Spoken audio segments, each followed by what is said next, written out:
ಕಾಲು ಅಂದ್ರೆ ಮೊಳಕಾಲು ನೋವು, ಮಂಡಿ ನೋವು ಅಂತ ಹೇಳ್ತಾರಲ್ಲ, ಮಂಡಿ ನೋವಿಗೆ ನಿಮ್ಮ ಹಳಿ ಮಂಡಿ ನೋವಿದ್ರೂ ಕೂಡ ಇದು ಕಡಿಮೆ ಮಾಡ್ತದೆ. ನಾವು ಹೆಂಗೆ ಇದನ್ನು ಉಪಯೋಗ ಮಾಡ್ಬೇಕಂದ್ರೆ ಈ ಥರ ಎಲೆಗಳನ್ನ ತೊಗೋಬೇಕ್ರಿ. ಇನ್ನು ನೆಗಡಿ ಕೆಮ್ಮಿಗೂ ಕೂಡ ಇದು ರಾಮಬಾಣ ಅಂತಲೇ ಹೇಳ್ಬೋದು. ಮೈ ಮೇಲೆ ತುರ್ಕೆ ಆಗ್ತಿರ್ತದೆ ನೋಡ್ರಿ, ಸಿಕ್ಕಾಪಟ್ಟಿ ತುರಿಸ್ತಿರ್ತಾರ ಗತ್ತು. ಇದು ಮೇನ್ ಹೆಣ್ಮಕ್ಳಿಗೆ ಭಾಳ ಪ್ರಾಬ್ಲಮ್ ಇರ್ತೈತಿ. ಅಂತೂ ಈ ಪ್ರಪಂಚದ ಫಸ್ಟ್ ಪ್ರಾಬ್ಲಮ್ ಅಂದ್ರೆ ಇದೆ. ಅದೇನಪ್ಪ ಅಂದ್ರೆ ಕೂದಲು ಉದುರೋದು. ಹಾಯ್ ನಮಸ್ಕಾರ ರೀ ಎಲ್ಲರಿಗೂ, welcome to Tulaja vlog channel. ಎಲ್ಲರೂ ಹಿಂಗಿದ್ರ ಚೆನ್ನಾಗಿದ್ರು ಅಂದ್ಕೊಂಡು ನಾನು ಕೂಡ ಸೂಪರ್ ಆಗಿದ್ದೀನಿ. ಇವತ್ತು ನಿಮಗೊಂದು ಒಳ್ಳೆ ಔಷಧಿಯ ಒಂದು ಎಲೆನ ತೋರಿಸ್ತಾ ಇದ್ದೀನಿ. ಹಿಂದಿನ ವಿಡಿಯೋದಲ್ಲಿ ಕೂಡ ನಿಮಗೆ ಹೇಳಿದ್ದೆ ಅದು ಯಾವುದಕ್ಕೆ ಉಪಯೋಗ ಬರ್ತದೆ, ಯಾವುದಕ್ಕಿಲ್ಲ ಅಂತ ಹೇಳಿಬಿಟ್ಟು. ಅದೇ ರೀತಿ ಇವತ್ತು ಕೂಡ ಒಂದು ಒಳ್ಳೆ ಸೂಪರ್ ಆಗಿರುವಂಥ ಔಷಧಿ ಒಂದು ಗಿಡನ ನಾನು ತೋರಿಸ್ತಾ ಇದ್ದೀನಿ. ಇದು ಈಗ ಸೃಷ್ಟಿ ಮಾಡಿರುವಂಥದ್ದಲ್ಲ, ಹಿಂದಿನ ಕಾಲದಿಂದ ಬಂದಿರುವಂಥದ್ದು. ನೀವು ಬೇಕಾದರೆ ಸರ್ಚ್ ಮಾಡಿ ನೋಡ್ಬೋದು ಇದು ಯಾವುದಕ್ಕೆ ಉಪಯೋಗ ಬರ್ತದೆ, ಯಾವುದಕ್ಕೆ ಬರಲ್ಲ ಅಂತ ಹೇಳಿಬಿಟ್ಟು. ನನಗೆ ಗೊತ್ತಿರೋಷ್ಟು ನಾನು ನಿಮಗೆ ತಿಳ್ಸಾಕತ್ತೀನಿ. ನಾವೇನು ಉಪಯೋಗ ಮಾಡ್ಕೊಂಡಿರ್ತೀವಿ ಅದು ನಿಮಗೂ ಉಪಯೋಗ ಆಗಲಿ ಅಂತ ಹೇಳಿಬಿಟ್ಟು ನಮಗೆ ಸರಿ ಹೋದ್ಮೇಲೆ ನಾನು ನಿಮ್ಗೆ ತಿಳಿಸೋದು.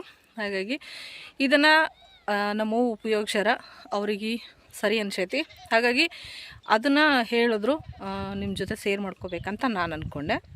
ಬರ್ರಿ ಅದು ಯಾವ ಗಿಡ ಏನು ಅಂತ ಹೇಳ್ತೀನಿ, ಅದು ಯಾವುದಕ್ಕೆಲ್ಲ ಬರ್ತದಂತ ಎಲ್ಲವನ್ನು ಕೂಡ ಅದನ್ನು ತೋರಿಸ್ತಾ ಅದ್ರ ಬಗ್ಗೆ ನಿಮಗೆ ಎಲ್ಲವನ್ನು ಕೂಡ ವಿವರಿಸ್ತೀನಿ. ತುಂಬಾ ಬೆಸ್ಟ್ ಇರುವಂಥದ್ದು, ಒಂದೇ ₹1 ಖರ್ಚಿಲ್ಲ. ಅದರಿಂದ ಅಷ್ಟು ನೀವು ಆರಾಮಾಗಿ ಜಲ್ದಿನೇ ಹುಷಾರು ಮಾಡ್ಕೋಬೋದು. ಆದ್ರೆ ಜಾಸ್ತಿ ಸಿಗ್ತದಿಲ್ಲ ಗೊತ್ತಿಲ್ಲ. ಸಿಟಿಯಲ್ಲಿ ಸಿಗೋದು ತುಂಬ ಡೌಟು. ಹಳ್ಳಿ ಕಡೆ ಎಲ್ಲ ಕಡೆನೂ ಸಿಗ್ತೈತಿ, ಆದರೆ ಸಿಟಿಯಲ್ಲಿ ಸಿಗೋದು ಡೌಟು.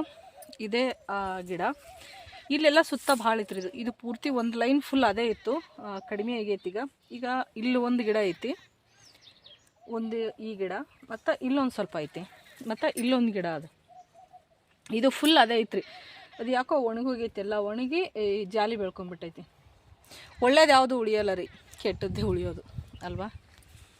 ಈಗ ಬರೀ ಈ ಗಿಡದ ಬಗ್ಗೆ ನಿಮ್ಗೆ ನಾನು ಮಾತಾಡ್ತಾ ಇದ್ರ ವಿಷಯನ ತಿಳಿಸ್ಕೊಡ್ತೀನಿ. ಇದ್ರ ಬಗ್ಗೆ ತಿಳಿಸ್ಕೊಡೋಕ್ಕಿಂತ ಮುಂಚೆ ಒಂದು ವಿಷಯನ ಹೇಳ್ಬಿಡ್ತೀನಿ, ಯಾಕಪ್ಪ ಅಂದ್ರೆ ಲಾಸ್ಟಲ್ಲಿ ಮರ್ತೋಗ್ಬಿಡ್ತೀನಿ. ಫಸ್ಟ್ ಹೇಳ್ಬಿಡ್ತೀನಿ, ಇದು ಏನಾದರೂ ಯಾರಾದರೂ ಸುಮಾರು ಜನದ ಒಂದು ಮಾಹಿತಿ ಇದೆ ರೀ ಇದ್ರ ಬಗ್ಗೆ.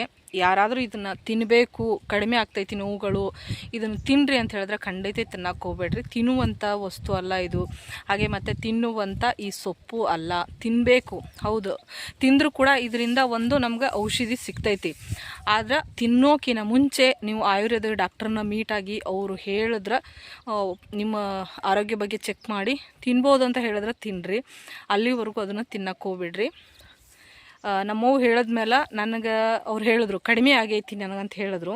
ಅವ್ರು ಹೇಳಿದ್ರು ಕೂಡ ನಾನು ಏನು ಮಾಡಿದೆ, ಸರ್ಚ್ ಮಾಡಿ ನೋಡಿದೆ. ಕೆಲವೊಂದೊಂದು ವಿಡಿಯೋದಲ್ಲಿ ತಿನ್ನೋಕೆ ಹೇಳಿದ್ರು, ಅದನ್ನು ಬೇರೆ ಕಡೆ ಸರ್ಚ್ ಮಾಡಿ ನೋಡಿದಾಗ ತಿನ್ನೋದು ಅಷ್ಟೇ ಡೇಂಜರ್ ಅಂತ. ಹಾಗಾಗಿ ಹೇಳ್ತಾ ಇದ್ದೀನಿ, ತಿನ್ನು ಅಂದ ತಕ್ಷಣ ಯಾರೂ ತಿನ್ನೋಕೆ ಹೋಗ್ಬೇಡ್ರಿ. ಒಂದು ಸತಿ ಡಾಕ್ಟ್ರನ್ನ ಮೀಟ್ ಮಾಡಿ ತಿನ್ನಿರಿ. ಇವಾಗ ನಾನು ಹೇಳ್ತಾ ಇರೋದು ಮೇಲೆ ಮಾಡ್ಕೊಳ್ಳುವಂಥದ್ದು, ಹೊಟ್ಟೆಗೆ ತಿನ್ನುವಂಥದ್ದಲ್ಲ. ಚರ್ಮದ ಮೇಲೆ ನಾವು ಇದನ್ನು ಒಂದು ಔಷಧಿಯಾಗಿ ಬಳಸ್ಕೊಳ್ಳುವಂಥದ್ದು. ಇದರಿಂದ ಸೈಡ್ ಎಫೆಕ್ಟ್ ನಿಮ್ಗೆ ಯಾವುದೇ ರೀತಿ ಆಗಲ್ಲ, ಆಯಿತಾ. ಎಲ್ಲವನ್ನು ಸರ್ಚ್ ಮಾಡಿ ನೋಡಿ ತಿಳ್ಕೊಂಡು ನಾನು ಈ ವಿಡಿಯೋನ ಮಾಡ್ತಾಯಿದ್ದೀನಿ. ಕ್ಲಿಯರಾಗಿ ನೋಡಿರಿ, ಗಿಡ ಈ ರೀತಿ ಇರ್ತೈತಿ ಮತ್ತು ಎಲೆ ಈ ರೀತಿ ಬರ್ತೈತಿ. ಇಟ್ಟು ಸಣ್ಣ ಎಲೆ ಇರ್ತದೆ. ಗಿಡ ಇಲ್ಲೇ ಐತೆ ನೋಡ್ರಿ, ಬುಡ ಅದ್ರದ್ದು, ಅದು ಬುಡ ಅಲ್ಲಿಂದ ಈ ಥರ ಬೆಳ್ಕೊಂಡೈತಿ. ಹೇಳಿದ್ನಲ್ಲ, ಇದು ಫುಲ್ ಲೈನ್ ಇತ್ತು, ಒಣಗೈತಿ. ಈಗ ಈ ರೀತಿ ಇರ್ತೈತಿ ರೀ. ಬಿಸಿಲು ಜಾಸ್ತಿ ಇರೋದ್ರಿಂದ ಸ್ವಲ್ಪ ಎಲೆಗಳೆಲ್ಲ ಬಾಡ್ಯಾವು. ಇದ್ರ ಹೆಸ್ರು ಬಂದುಬಿಟ್ಟು ಫಸ್ಟ್ ಹೇಳ್ಬಿಡ್ತೀನಿ, ಹೆಸ್ರುಗಳೇ ಭಾಳ ಕನ್ಫ್ಯೂಸ್ ಮಾಡ್ಕೋತೀರಿ, ಮತ್ತೆ ಕೇಳ್ತೀರಿ, ಅದಕ್ಕೆ ಹೇಳತ್ತೀನಿ. ಇದ್ರ ಗಿಡದ ಹೆಸ್ರು ಬಿಳಿ ಲಕ್ಕಿ ಗಿಡ ಅಂತ ಹೇಳ್ತಾರೆ. ಇದು ಬಿಳಿ ಲಕ್ಕಿ ಗಿಡ. ಕರಿ ಲಕ್ಕಿ, ಬಿಳಿ ಲಕ್ಕಿ ಎರಡು ಇರ್ತಾವ್ರಿ. ಕರಿ ಲಕ್ಕಿ ಎಷ್ಟು ಉಪಯೋಗ ಬರ್ತದೆ ನನಗೆ ಗೊತ್ತಿಲ್ಲ. ಬಿಳಿ ಲಕ್ಕಿ ಗಿಡದ್ದು ಏನು ಉಪಯೋಗ ಐತೆ ನನಗೆ ಗೊತ್ತೈತಿ. ಅದ್ರ ಬಗ್ಗೆ ನಾನು ಇವತ್ತು ಇದನ್ನು ತಿಳಿಸ್ಕೊಡ್ತೀನಿ ನಿಮ್ಗೆ. ನೋಡ್ರಿ, ಗಿಡ ಈ ರೀತಿ ಐತಿ. ಸ್ವಲ್ಪ ಮಂಜು ಬರತೈತಿ ಕ್ಯಾಮ್ರಾ ನೋಡ್ರಿ, ಈ ರೀತಿ ಇರ್ತೈತಲ್ಲ, ಇದು ಬಿಳಿ ಲಕ್ಕಿ ಗಿಡ. ಇದು ಫಸ್ಟ್ ನೀವು ಕಾಲು ಅಂದ್ರೆ ಮೊಳಕಾಲು ನೋವು, ಮಂಡಿ ನೋವು ಅಂತ ಹೇಳ್ತಾರಲ್ಲ, ಮಂಡಿ ನೋವಿಗೆ ಮತ್ತು ಸೊಂಟ ನೋವಿಗೆ ಇದು ಭಾಳ ಉಪಯೋಗ ಬರ್ತೈತಿ. ಇದು ಪ್ರತಿನಿತ್ಯ ಬಳಸ್ತಾ ಬಂದ್ರೆ ನಿಮ್ಮ ಹಳಿ ಮಂಡಿ ನೋವಿದ್ರೂ ಕೂಡ ಇದು ಕಡಿಮೆ ಮಾಡ್ತದೆ. ಹೆಂಗಪ್ಪ ಅಂತಂದ್ರೆ ಇದು ಬಳಸೋದು ಮಂಡಿ ನೋವಿರೋರಿಗೆ, ಸೊಂಟ ನೋವು, ಬೆನ್ನು ನೋವು, ಕೀಲು ನೋವುಗಳು ಏನೇನು ಇರ್ತಾವ, ಮತ್ತು ವಾತ ಬಂದಿರೋದು, ಊದ್ಕೊಂಡಿರೋದು, ಗಾಯ ಆಗಿರೋದು ಎಲ್ಲದಕ್ಕೂ ಕೂಡ ಇದು ಬಳಸ್ಬೋದು. ಫಸ್ಟ್ ಮಂಡಿ ನೋವು, ಈ ನೋವುಗಳಿಗೆ ನಾವು ಹೆಂಗೆ ಇದನ್ನು ಉಪಯೋಗ ಮಾಡ್ಬೇಕಂದ್ರೆ ಈ ಥರ ಎಲೆಗಳನ್ನ ತೊಗೋಬೇಕ್ರಿ. ಈ ಥರ ಎಲೆಗೂ ತೊಗೊಂಡು ಸ್ವಲ್ಪ ಬಿಸಿ ಮಾಡಬೇಕು. ಸ್ವಲ್ಪ ಬಿಸಿ ಮಾಡಿ ಎಲ್ಲಿ ನೋವಿರ್ತೈತೆ ನೋಡ್ರಿ ಅಲ್ಲಿಟ್ಟು ಬಟ್ಟೆಯಿಂದ ಅದನ್ನ ಸುತ್ಕೋಬೇಕು. ಇದು ಏನಂದ್ರೆ ತುಂಬ ಬಿಸಿ ಇದ್ದಾಗ ಇಟ್ಕೋಬಾರ್ದು, ಯಾಕಂದ್ರೆ ಚರ್ಮ ಸುಡಬಾರ್ದು, ಸುಮ್ಮನೆ ಉಗುರು ಬೆಚ್ಚಗಿರಬೇಕು. ಅದನ್ನು ನೋವು ಎಲ್ಲಿರ್ತೈತಿ ಅಲ್ಲಿ ಇಟ್ಕೊಂಡು ಬಟ್ಟೆಯಿಂದ ಕಟ್ಕೋಬೇಕು, ಅದು ನೋವು ಕಮ್ಮಿ ಆಗ್ತದೆ. ಒಂದು ಆ ರೀತಿ. ಇನ್ನೊಂದು ಯಾವ ರೀತಿ ಅಂದ್ರೆ ಈ ಸೊಪ್ಪು ಏನಿರ್ತೈತಲ್ಲ ಈ ಎಲೆಗಳೆಲ್ಲ ಹಾಕಿ ಒಂದು ಗ್ಲಾಸ್ ನೀರಾಗ ಕುದಿಸ್ಬೇಕು. ಕತ ಫುಲ್ಲು ಕುದಿಬೇಕು ನೀರು. ಕುದಿಯೋ ನೀರು ಏನು ಮಾಡಬೇಕು, ಅದರಿಂದ ಒಂದು ಕಾಟನ್ ಬಟ್ಟೆ ಒಳಗೆ ಅದು ನೀರಾಗಿ ಎದ್ದಬೇಕು. ಸ್ವಲ್ಪ ಎಲ್ಲಿ ನೋವು ಇರ್ತೈತೆ ನೋಡ್ರಿ ಅಲ್ಲಿ ಅದನ್ನು ಏನು ಮಾಡಬೇಕು, ನೀವು ಕೊಟ್ಕೊತ ಬರಬೇಕು. ಏನಂದ್ರೆ ಅದ್ರದ್ದೊಂದು ಬಿಸಿನ ಕೊಡಬೇಕು. ಅದ ಒಂದು ಬಿಸಿನ ಕಾಟನ್ ಬಟ್ಟೆಯಲ್ಲಿ ಆ ನೀರಾಗಿ ಎದ್ದು ಅದ್ರ ಬಿಸಿ ಕೊಟ್ಕೊಂಡು ಬಂದ್ರೆ ಅದರಿಂದ ನೋವು ಕಮ್ಮಿ ಆಗ್ತದೆ. ಇದು ಸೊಂಟ ನೋವು, ಮೊಳಕಾಲು ನೋವು ಮತ್ತು ಕೀಳು ನೋವುಗಳಿಗೆ ಈ ರೀತಿ ಮಾಡ್ಕೊಳ್ರಿ. ಇನ್ನು ನೆಗಡಿ ಕೆಮ್ಮಿಗೂ ಕೂಡ ಇದು ರಾಮಬಾಣ ಅಂತಲೇ ಹೇಳ್ಬೋದು. ಎಂಥ ಹಾಸ್ಪಿಟ್ಲಿಗೆ ಹೋದರೂ ಕೂಡ ನಿಮಗೆ ನೆಗಡಿ ಕೆಮ್ಮು ಕೆಲವೊಂದು ಟೈಮಲ್ಲಿ ಕಡಿಮೆ ಆಗೋಲ್ಲ. ಅಂಥದಕ್ಕೆ ಭಾರಿ ಔಷಧಿ ಇದು. ಹಂಗಂತೇಳಿ ಹಾಸ್ಪಿಟ್ಲಿಗೆ ಹೋಗದೇ ಇರಬೇಡ್ರಿ, ಹಾಸ್ಪಿಟ್ಲಿಗೆ ಹೋಗಲೇಬೇಕಾಗ್ತದೆ ನೀವು. ಮತ್ತು ಅಂದ್ರೆ ಹಾಸ್ಪಿಟ್ಲಿಗೆ ಹೋಗಿ ಬನ್ನಿರಿ, ಜೊತೆಗೆ ಇದನ್ನು ಕೂಡ ನೀವು ಹವೆ ತೊಗೊಳೋದಿರ್ತೈತಿ. ಇದೇನು ಹೊಟ್ಟೆ ತೊಗೊಳೋದಿರಲ್ಲ, ಕುಡಿಯೋದಿರಲ್ಲ, ಏನು ಕಷಾಯ ಇರಲ್ಲ, ಏನೂ ಇರಲ್ಲ. ಈ ಎಲೆಗಳನ್ನ ಅದೇ ರೀತಿ ಕುದಿಸ್ಕೋಬೇಕು. ಒಂದು ಪಾತ್ರೆ ನೀರು ಹಾಕ್ಕೊಂಡು ಅದರೊಳಗೆ ಈ ಸೊಪ್ಪು ಹಾಕಬೇಕು. ಈ ಸೊಪ್ಪು ಅದ್ರ ಜೊತೆಗೆ ಹಾಕಿ ನೀರಾಗಿ ಕುದಿಸಿ, ಈಗ ನಾವು ಹೆಂಗೆ ಹವೆ ತೊಗೋತೀವಲ್ರಿ, ಜೆಂಡು ಬಾಂಬ ಬಿಸಿನೀರಿನ ಹವೆ ತೊಗೋತೀವಲ್ಲ ಹಂಗೆ ಇದು ಹವೆ ತೊಗೋಬೇಕು. ಆವಾಗ ಶೀತ, ನೆಗಡಿ ಮತ್ತು ಈ ಕೆಮ್ಮು, ಗಂಟ್ಲು ಕಟ್ಕೊಂಡಿರೋದು, ಕಫ ಆಗಿರೋದು ಎಲ್ಲವೂ ಕೂಡ ಇದು ಕರಗಿಸ್ತದೆ. ಅರ್ಥ ಆಯ್ತು ಅನ್ಕೋತೀನಿ ನಿಮ್ಗೆ. ಪೂರ್ತಿಯಾಗಿ ಇದು ಕ್ಲಿಯರಾಗಿ ನಿಮ್ಗೆ ಇದು ಕಡಿಮೆ ಮಾಡ್ತದೆ. ಕೆಮ್ಮು, ನೆಗಡಿ, ಕಫ ಮತ್ತು ಗಂಟ್ಲು ಕಟ್ಕೊಂಡಿರೋದು, ಗಂಟಲ ತ್ರಾಸ ಆಗ್ತಿರ್ತದೆ, ಅಂಥವೆಲ್ಲ ಇದು ಹವೆ ತೊಗೊಳೋದ್ರಿಂದ ಕಡಿಮೆ ಆಗ್ತದೆ ರೀ. ಮತ್ತು ಇದು ಕಷಾಯ ಮಾಡ್ಕೊಂಡು ಕುಡ್ದೆ, ನೀರಾಗಿ ಕುದಿಸ್ಕೊಂಡು ಕುಡ್ದೆ ಆ ರೀತಿ ಮಾಡ್ಕೊಳಕ್ಕೆ ಹೋಗ್ಬೇಡ್ರಿ. ಬರೀ ಹವೆ ತೊಗೊಳೋದು. ಇದು ನೆಗಡಿ, ಕೆಮ್ಮು ಇಂಥ ಕಫಕ್ಕೆ ಮತ್ತು ನಿಮ್ಗೆ ಗಂಟಲು ತ್ರಾಸಿದ್ದಾಗ ಈ ರೀತಿ ಇದನ್ನು ಮಾಡಿಕೊಡ್ರಿ, ಅದು ಕಡಿಮೆ ಆಗ್ತದೆ. ಮತ್ತು ಇನ್ನೊಂದು ಮೈ ಮೇಲೆ ತುರ್ಕೆ ಆಗ್ತಿರ್ತದೆ ನೋಡ್ರಿ, ಸಿಕ್ಕಾಪಟ್ಟಿ ತುರಿಸ್ತಿರ್ತಾರ, ಆಮೇಲೆ ಗಾಯ ಆಗಿರ್ತದಲ್ಲ, ಇದಕ್ಕೂ ಕೂಡ ಇದು ಉಪಯೋಗ ಇರ್ತದೆ. ನನ್ನ ಮಕ್ಳಿಗೆ ಇಬ್ಬರಿಗೆ ಆಗಿತ್ತಲ್ಲ, ದವಾಖಾನಿಗೆ ತೋರಿಸಿನಿ, ಆದರೂ ಕಡಿಮೆ ಆಗಲಿಲ್ಲ. ನಮ್ಮವ್ವ ಅದೇ ಹೇಳಿದ್ಲು, ಇದು ಹಾಕಿಬಿಟ್ಟು ನಿನ್ನ ಮೈಗೆ ಹಚ್ಚಿ ಒಂದರ ಹೆಂಗಂದ್ರೆ ಕುಟ್ಟಬೇಕು ಇದನ್ನು. ಹಾಗೆ ಹೇಳಿದ್ದು ನಮ್ಗೆ, ಇದು ಉಪಯೋಗ ಮಾಡು ಮಕ್ಕಳಿಗೆ ಅಂತೇಳಿ. ಇವಾಗ ಅದನ್ನು ಹೆಂಗೆ ಮಾಡೋದು ಅಂತ ಹೇಳ್ತೀನಿ ನಿಮ್ಗೆ. ಇದನ್ನೇನು ಮಾಡ್ಬೇಕ್ರಿ, ಈ ಸೊಪ್ಪು ಇದ್ರ ಜೊತೆಗೆ ಏನು ಹಾಕೋದಿಲ್ಲ, ಬರೀ ಖಾಲಿ ಸೊಪ್ಪಿದು, ಇದಿಷ್ಟೇ. ಇದನ್ನು ಕುಟ್ಟಿ ರಸ ಮಾಡಿ ಎಲ್ಲೆಲ್ಲಿ ಗಾಯ ಆಗಿರ್ತದೆ, ಎಲ್ಲೆಲ್ಲಿ ತುರ್ಕೆ ಬಂದಿರ್ತದೆ, ಎಲ್ಲೆಲ್ಲಿ ಊತ ಬಂದಿರ್ತದೆ ನೋಡ್ರಿ, ಅಂಥಲ್ಲೆಲ್ಲ ಇದು ತಿಕ್ಕಿ ಅದು ರಸ ಏನಿರ್ತೈತಿಲ್ಲ ಆ ರಸನ ಅದಕ್ಕೆ ಹಚ್ಚಬೇಕು. ಹಚ್ಚಿದಾಗ 1 ವಾರ ಅಥವಾ 2 ವಾರದಲ್ಲಿ ಇದ್ರದ್ದು ಒಂದು ತುರ್ಕೆನೂ ಕಡಿಮೆ ಆಗ್ತದೆ. ಹಾಗೆ ಮತ್ತು ಇದೇನಪ್ಪ ಅಂತಂದ್ರೆ ಇದ್ರದ್ದು ಒಂದು ಗಾಯ ಏನಾಗಿರ್ತದಲ್ಲ ತುರಿಸ್ಕೊಂಡು, ಅದು ಗಾಯ ಕೂಡ ಕಮ್ಮಿ ಆಗ್ತದೆ. ಏನು ಊತ ಬಂದಿರ್ತದಲ್ಲ ಎಲ್ಲಾದರೂ ಪೆಟ್ಟಾಗಿ, ಅದು ಕೂಡ ಇದು ಕಮ್ಮಿ ಮಾಡ್ತದೆ. ನಾನೀಗ ಆಲ್ರೆಡಿ ನನ್ನ ಮಗನಿಗೆ 2 ದಿನ ಬಳಸೀನಿ, ಸ್ವಲ್ಪ ಪರವಾಗಿಲ್ಲ. ಮಗಳಿಗೂ ಹಚ್ಚಬೇಕು, ಆಕೆ ಹಚ್ಕೊಳ್ಳಿಲ್ಲ, ಈಗ ಹಚ್ತೀನಿ ರೀ ನಾಳೆ ನಡೆದ. ಇದರಿಂದ ತುಂಬ ಅಂದರೆ ತುಂಬ ಉಪಯೋಗ ಆಗಿರುವಂಥ ಇದು ಬಿಳಿ ಲಕ್ಕಿ ಗಿಡ. ಅರ್ಥ ಆಗಿದೆ ಅನ್ಕೋತೀನಿ. ಬಿಳಿ ಲಕ್ಕಿ ನೋಡ್ರಿ ಈ ರೀತಿ ಎಲೆ ಆಗ್ತದೆ. ಇದು ಎಷ್ಟೇ ದೊಡ್ಡ ಮರ ಬೆಳೀಲಿ, ಗಿಡ ಬೆಳೀಲಿ, ಇದು ಏನೇ ಆದರೂ ಕೂಡ ಬಿಡೋದು 3 ಎಲೆ, ಜಾಸ್ತಿ ಬಿಡಲ್ಲ.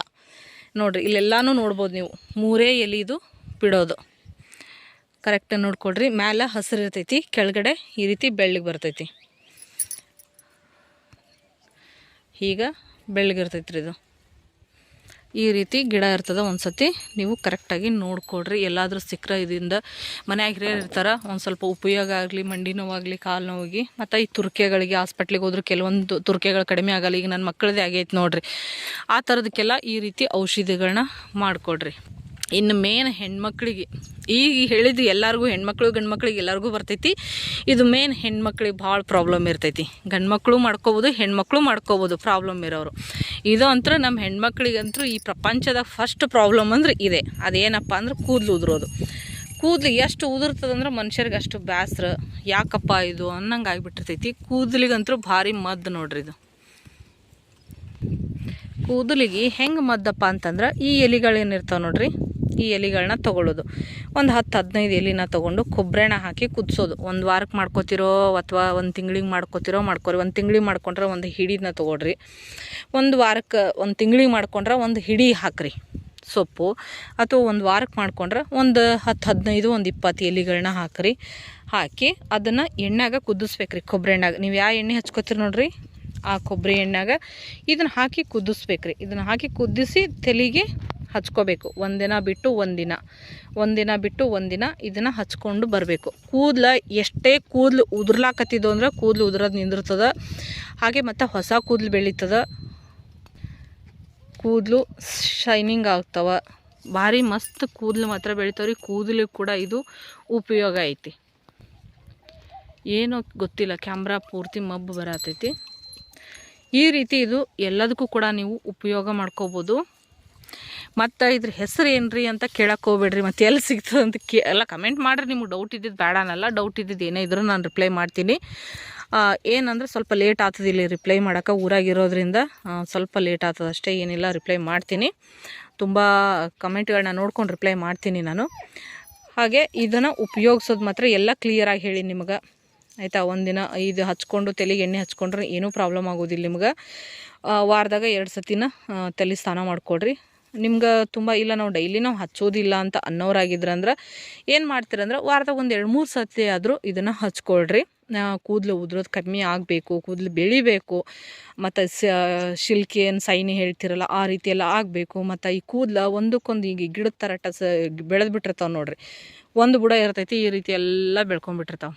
ಆ ಥರದ್ದೆಲ್ಲ ಕಮ್ಮಿ ಆಗಬೇಕಂದ್ರೆ ಇದ್ರ ಎಣ್ಣೆನ ಒಂದು ಬಳಸ್ಕೊಳ್ರಿ. ಖಂಡಿತ ನಿಮ್ಮ ಕೂದಲುಗಳು ಕೂಡ ಬೆಳಿತಾವು. ಇದು ಎಲ್ಲವೂ ಕೂಡ ನಿಮ್ಗೆ ಯೂಸ್ ಆಗ್ತದೆ. ಇದ್ರ ಮಾಹಿತಿ ನಿಮ್ಗೆ ಅರ್ಥ ಆಗಿದೆ ಅನ್ಕೋತೀನಿ. ಮತ್ತು ಉಪಯೋಗಿಸಿ ನಿಮ್ಗೆ ಹೆಂಗೆ ಅನ್ನಿಸ್ತಂತ ನನಗೆ ಕಮೆಂಟ್ ಮಾಡಿ ತಿಳಿಸ್ರಿ. ಮತ್ತು ನಿಮ್ಗೆ ಈ ಗಿಡದೊಂದು ಮಾಹಿತಿ ನೆಕ್ಸ್ಟ್ ನಾಳಿನ ವಿಡಿಯೋದಾಗ ಕೊಡ್ತೀನಿ. ಅದು ಯಾವ ಗಿಡ ಅಂದ್ರೆ ಇದು ಇಲ್ಲಿ ನೋಡ್ತಾ ಇರ್ಬೋದು. ಈ ಗಿಡದ ಔಷಧಿ ಬಗ್ಗೆ ನಾನು ನಾಳೆ ತಿಳಿಸ್ತೀನಿ. ಇದು ತುಂಬ ಪವರ್ಫುಲ್ ಔಷಧಿ. ಇದು ಯಾರು ಮಾಡಿದ್ದು ಅಂತ ಅಥವಾ ಈಗ ಬಂದಿರೋದು ಅಂತ ಅಲ್ಲ, ಹಿಂದಿನ ಕಾಲದ ಇದು ಕೂಡ ಔಷಧಿ, ಆಯುರ್ವೇದಿಕ್ ಔಷಧಿ. ಈ ಗಿಡ ಮರಗಳಲ್ಲಿ ಸಿಗುವಂಥ ಔಷಧಿಗಳು ಹಿಂದಿನ ಕಾಲದ ಈಗಿನ ಕಾಲದ ಯಾವುದೂ ಇಲ್ಲ. ಹಾಗೆ ಇದು ನಮ್ಮ ಮನ್ಯಾಗ ನಮ್ಮ ಅಜ್ಜಿ ಇದ್ದರು, ಅವ್ರು ಹೇಳಿಕೊಟ್ಟಿರುವಂಥ ಔಷಧಿ ಇದು. ಆವಾಗ ಯಾವಾಗಲೂ ಅವರ ಎಲೆ ಚೀಲ ಅಂತ ಹೇಳ್ತಿರಲ್ಲ, ಆ ಎಲೆ ಚೀಲ ರೊಕ್ಕ ಚೀಲ ಎಲ್ಲ ಇರ್ತಾವಲ್ಲ 5 ಅವ್ರ ಚೀಲನಾಗ ಈ ಒಂದು ಹೂವು ಇದ್ದೇ ಇರ್ತಿತ್ತು. ಇಲ್ಲಿ ಬಂದ್ರಂದ್ರೆ ಇದನ್ನ ಹರಿದು ಗೊಳೆ ಮಾಡಿ ಒಂದು ಕವರ್ನಾಗ ಅಥವಾ ಬಟ್ಟಾಗ ಕಟ್ಟಿ ಅವರು ಇಟ್ಕೋತಿದ್ರು. ಅದು ಯಾಕೆ ಎತ್ತ ಅಂತ ನೆಕ್ಸ್ಟ್ ವಿಡಿಯೋದಲ್ಲಿ ತಿಳಿಸ್ತೀನಿ. ಇದ್ರ ಬಗ್ಗೆ ನಿಮಗೆ ಮಾಹಿತಿ ಬೇಕಂದ್ರೆ ಕಮೆಂಟ್ ಮಾಡಿ ತಿಳಿಸ್ರಿ. ಸಿಗೋನು ಮತ್ತು ನೆಕ್ಸ್ಟ್ ವಿಡಿಯೋದಾಗ. ಎಲ್ಲರಿಗೂ ನಮಸ್ಕಾರ.